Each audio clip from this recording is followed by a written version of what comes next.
पर सवाल उठा रहे हैं? सर साहेब पूर्व लिखा गया भारतीय जनता पार्टी में, अब तो अभूतपूर्व हो गए।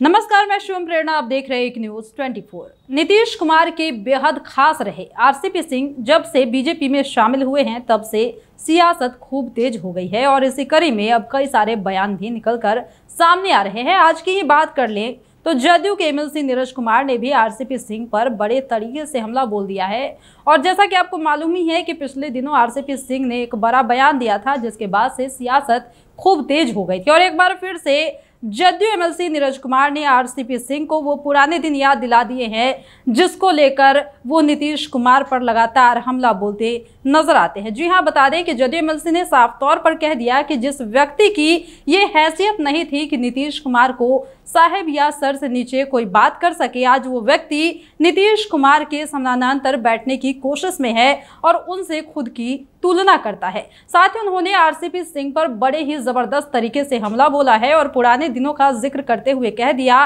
कि आज उन्हीं के रहमो करम पर आप जिस जगह पर बैठे हैं उसे भूलिए मत, क्योंकि वो सब नीतीश कुमार की वजह से ही आपको मिल पाया है। और उन्होंने क्या कुछ कहा है वो भी सुनिए। किस पर सवाल उठा रहे हैं? जो व्यक्ति अपनी संपत्ति का एक एक पैसे का हिसाब सार्वजनिक वेबसाइट पर देता है, लेकिन आप तो छिपा हुआ रुस्तम निकले कि नालंदा की धरती पर पैदा लेकर कलंक की गाथा लिख दिया। यह देखिए गृह प्रखंड है अस्थामा, जरा इनका संपत्ति का विवरण देखिए कितना मोटा है। ये रामायण उमायण जो है उससे भी लगता है ज्यादा कड़ा है, उससे भी कड़ा है। महाभारत, भगवत गीता, इस सब से देखिए कितना है, देख लीजिए इसका दस्तावेज, इनका एक प्रखंड की उपलब्धि है यह। चलिए अब इस्लामपुर, हम विधानसभा का सीट हार गए, लेकिन आप गुनाहगार थे, वहां जमीन आपके परिजन खरीद रहे थे, उसमें भी कितना फर्जीवाड़ा है बताने की जरूरत नहीं है।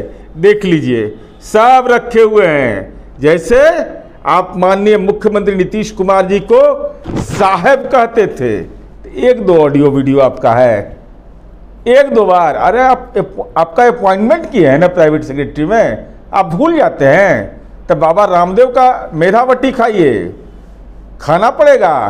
दर्जनों सैकड़ों ऐसे प्रमाण है कि आप साहब कह रहे हैं माननीय मुख्यमंत्री जी को। यही कहना आपका स्वाभाविक था, चूंकि आपका नियुक्ति उन्होंने किया प्राइवेट सेक्रेटरी के रूप में।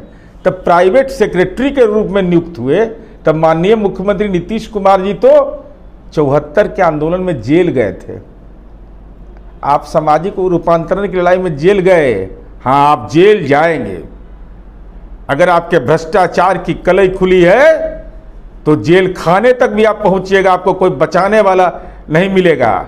और साथ ही साथ इतना डर गए आप माननीय नीतीश कुमार जी के साथ रहते हुए भी, सीबीआई, ईडी, आईटी के डर से कि चलो अब वहां गृह प्रवेश कर लें तो संपत्ति मेरा बच जाएगा। अरे कहां कहां बचिएगा?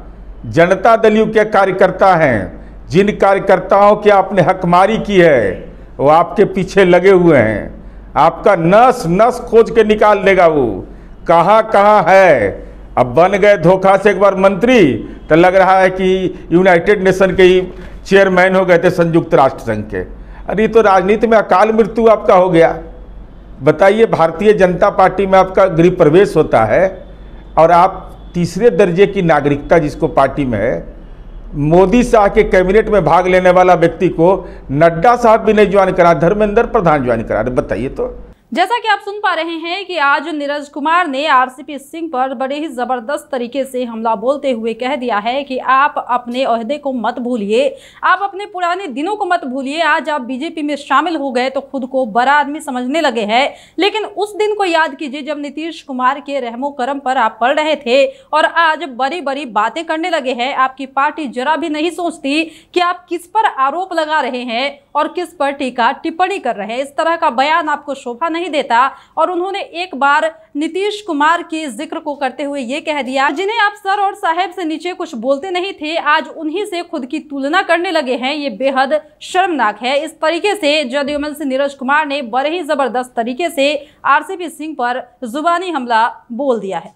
फिलहाल इस वक्त की खबर में इतना ही। और भी ऐसे ही तमाम वीडियो अपडेट्स के लिए बने रहिए हमारे साथ और देखते रहिए हमारा चैनल एक न्यूज़ 24। हमारे चैनल को लाइक कीजिए, सब्सक्राइब कीजिए, कमेंट कीजिए। हमारे वीडियोज पसंद आते हैं तो शेयर जरूर कीजिए। धन्यवाद। मोदी शाह के कैबिनेट में भाग लेने वाला व्यक्ति को नड्डा साहब भी नहीं ज्वाइन करा, धर्मेंद्र प्रधान ज्वाइन करा। बताइए तो, इतना बुरा हाल, और बिना जेड कैटेगरी के आप। और साथ ही साथ राजनीति में आपका हश्र क्या हुआ, पूर्व लिखा गया भारतीय जनता पार्टी में।